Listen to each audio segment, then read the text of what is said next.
Assalamualaikum warahmatullahi wabarakatuh. Selamat pagi, selamat siang, dan selamat malam bagi teman-teman dimanapun berada. Perkenalkan, nama saya Cindy Diani dari kelas C15 dengan nomor pokok mahasiswa 10121772. Saya merupakan salah satu mahasiswi di Jitek University dengan program studi S1 Manajemen. Puji dan syukur kehadirat Allah Subhanahu wa Ta'ala, selawat serta salam semoga tercurah kepada baginda Nabi Muhammad Sallallahu Alaihi Wasallam.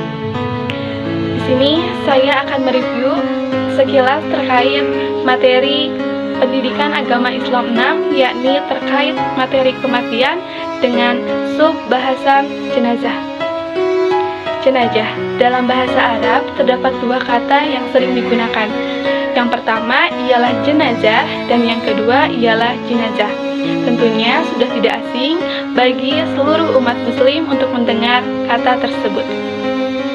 Menurut Ibnu Mandur, kebanyakan para ulama berpendapat bahwa jenazah ini bermakna al-mayyit ala al-sarir, yang mana ini ialah orang yang mati yang berada di atas dipan ataupun ranjang.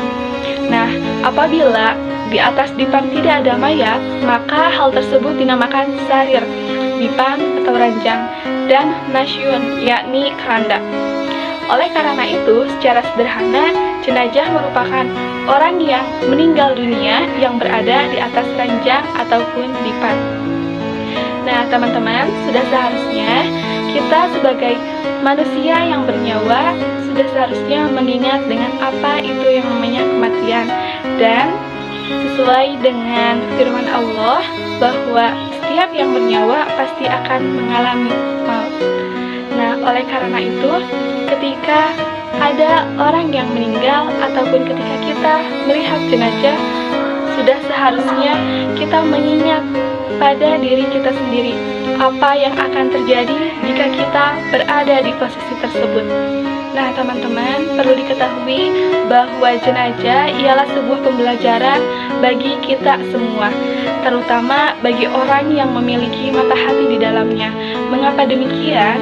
Karena terdapat peringatan serta nasihat di dalamnya. Peringatan bahwa kita yang bernyawa di sini semuanya pasti akan mengalami kematian, dan kematian itu sangatlah dekat dengan kita.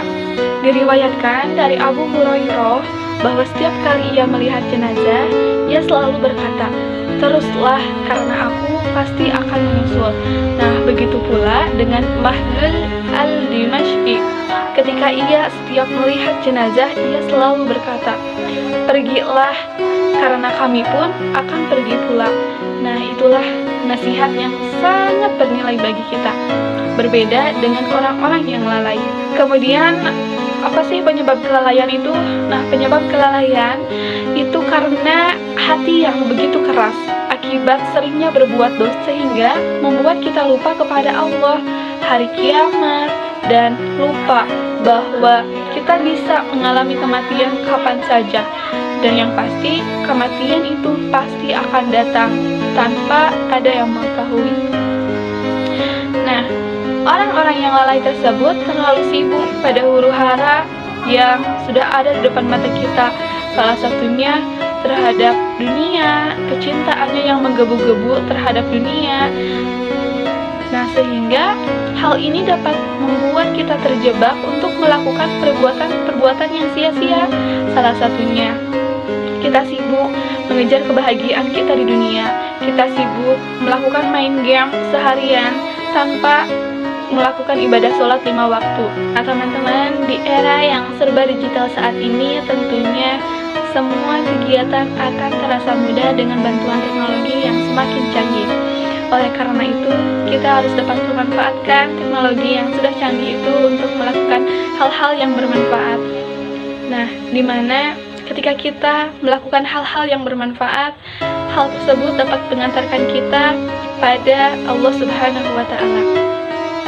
Nah, teman-teman, kita juga harus sering-seringnya nih memohon kepada Allah Subhanahu wa Ta'ala agar kita selalu diberikan perlindungannya, agar kita selalu dibimbing olehnya, serta memohon untuk diberi kesadaran agar kita selalu mengingat bahwa kematian itu sesuatu hal yang pasti akan datang.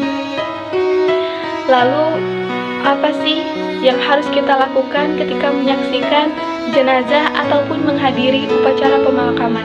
Sesungguhnya, sebaik-baiknya orang yang menyaksikan acara pemakaman ialah menangis. Mengapa demikian? Karena kita harus menyadari bahwa yang kita tangisi itu ialah diri kita sendiri, bukan menangisi mayat orang lain. Kita tidak akan pernah tahu apa yang akan terjadi ketika kematian itu datang menghampiri kita. Adapun adab ketika mengantarkan jenazah ialah merenung, mengingat diri sendiri dan berjalan di depannya dengan sikap yang merendahkan diri kepada Allah Subhanahu wa Ta'ala. Mengingat setiap perbuatan dosa yang pernah kita lakukan dan memohon ampun kepadanya, serta dimohon untuk kita diberikan kekuatan serta kesabaran agar kita dapat menjadi pribadi yang lebih baik lagi dari sebelumnya. Selain itu, ketika mengantarkan jenazah, kita juga harus berbaik sangka terhadap orang yang meninggal tersebut, walaupun di semasa hidupnya orang tersebut pernah dan banyak melakukan perbuatan maksiat. Selain itu, kita juga tidak boleh terlalu memuji orang tersebut jika secara lahiriah orang tersebut begitu baik, karena sesungguhnya kehidupan manusia tidak pernah ada yang tahu. Baik, itu saja yang dapat saya sampaikan. Semoga apa yang saya sampaikan ini bermanfaat dan semoga ini bisa menjadikan pengingat bagi kita semua agar kita dapat menjadi pribadi yang lebih baik lagi. Mohon maaf bila ada kekurangan maupun kesalahan dalam penyampaiannya. Wabillahi taufiq wal hidayah. Wassalamualaikum warahmatullahi wabarakatuh. Terima kasih.